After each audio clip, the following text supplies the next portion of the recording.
Guys, അപ്പോൾ ഇന്ന് രണ്ടാമത്തെ നോമ്പാണ്. അപ്പോൾ ഇന്ന് നമ്മൾ ഡീറ്റെയിൽ ആയിട്ട് നമ്മളെ വീഡിയോ ഇടാണ്. വീട്ടിലേക്ക് പോവാം ഗൈസ്. അങ്ങനെ ചോറൊക്കെ തിന്ന് ഇപ്പോൾ നോമ്പ് ബാങ്കിന് വേണ്ടി കാത്തു നിൽക്കുകയാണ് ഗൈസ്. അപ്പോൾ ഞാൻ രാത്രി നോമ്പ് വെച്ച് കടന്നിട്ട് ഇപ്പോഴാണ് നീച്ചത്. 11 മണിക്കാണ് നീച്ചത് ഗൈസ്. ഇപ്പോഴാണ് നീച്ചത്. മുമ്പിന് വെള്ളിയാഴ്ച അപ്പോൾ ഞാൻ കുളിച്ച് പള്ളിയിൽ പോകാൻ നിൽക്കുകയാണ്. ഓക്കെ, പള്ളിയിൽ പോവാം.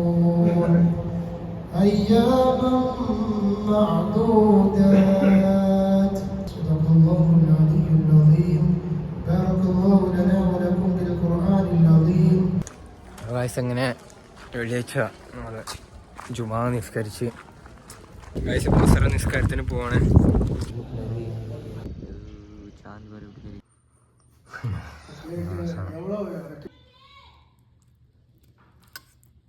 ബനാന മിൽക്ക് ഷേക്ക് മെയിൻ സാധനം പള്ളിയിൽ നിന്ന് കിട്ടുന്നതാണ്. കഞ്ഞി, മസാല കഞ്ഞി. അപ്പം ഇത്രേ ഉള്ളൂ ഇന്നത്തെ വീഡിയോ. ഇനി നമ്മൾ റമദാൻ ഡേ 3 കാണാം. Okay, by.